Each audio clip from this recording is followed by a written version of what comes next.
পায়েস বানানো পদ্ধতি বেশ অনেকগুলোই আছে, তা মোটামুটি সব বাড়িতে জন্মদিন বা কোনো পুজো উপলক্ষে বানানো হয়। আর পায়েস বানানোর জন্য দুধ ও চালের পরিমাণ কয়টুকু লাগলে সেটা আজ আমি আপনাদের সঙ্গে শেয়ার। তো আজকে আমার রেসিপি পায়েস। বাই দ্য ওয়ে, আমি রুম্পা, আপনারা দেখছেন রুম্পাস কিচেন। তো আজকে রেসিপি হলো পায়েস।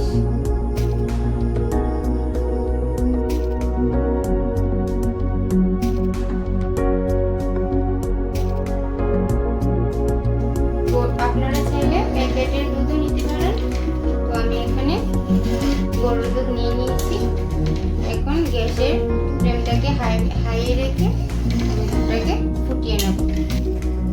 তো আশা করছি আপনারা দেখতেই পাচ্ছেন দুধের পরিমাণটা কিন্তু অনেকটাই কমে গেছে আর দুধটা কিন্তু ভালো করে ফুটে গেছে।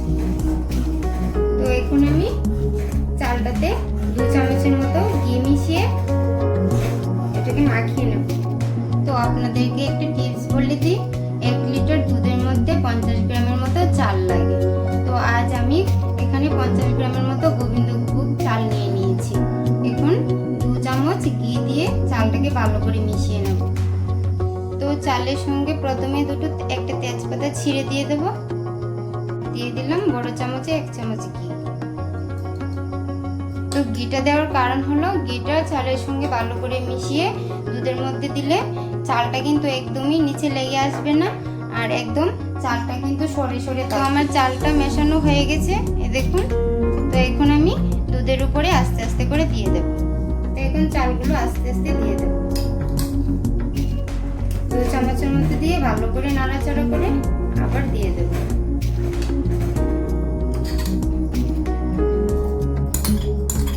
চালটা দুধের মধ্যে দিয়ে দিলাম। এখন ভালো করে নাড়াচাড়া করে দেব। একটু পরে পরে নাড়াচাড়া করে দিতে হবে। তো চালটাকে এখন আমরা 10 থেকে 12 মিনিট ভালো করে ফুটিয়ে নেব।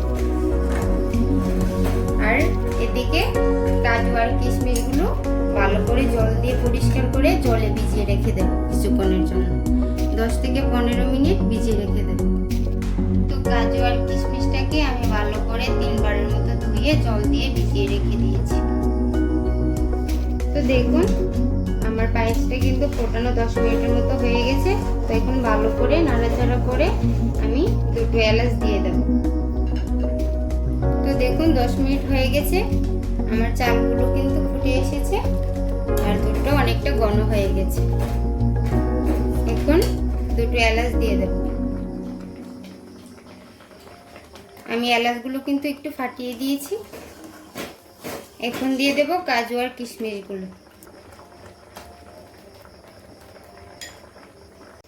আপনারা যদি চান তাহলে কাজু আর কিশমিশটা পরেও দিতে পারেন, কিন্তু কাজু আর কিশমিশটাকে একটু ঘি দিয়ে ফ্রাই করে দিতে হবে, নামানোর সময় দিতে হবে। তো আমার চালটা কিন্তু একদমই ফুটে গেছে। আপনাদেরকে আমি হাত দিয়ে দেখিয়ে দিচ্ছি। এই যে এরকম হলে বুঝে যাবেন যে 90% সেদ্ধ হয়ে গেছে।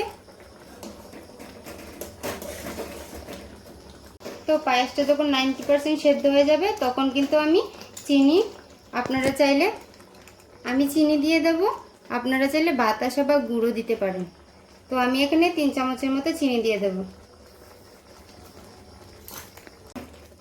1 লিটার দুধে 170 গ্রামের মতো চিনি দিতে হয়। তো আমি একটু অল্প নিয়েছি কারণ এটা দেশি গরুর দুধ, সেজন্য। তো আমার পায়েসটা রান্না করা হয়ে গেছে। এখন আমি পায়েসটাকে সার্ভ করে নেব। তো আমার পায়েসটা সার্ভ করা হয়ে গেছে। আপনারা চাইলে পুরি বা লুচির সঙ্গে কিন্তু পায়েসটা খেতে পারেন। আমার পায়েসটা যদি ভালো লাগে অবশ্যই লাইক, শেয়ার, কমেন্ট করতে ভুলবেন না। আর অবশ্যই আমার চ্যানেলটাকে সাবস্ক্রাইব করে দেবেন।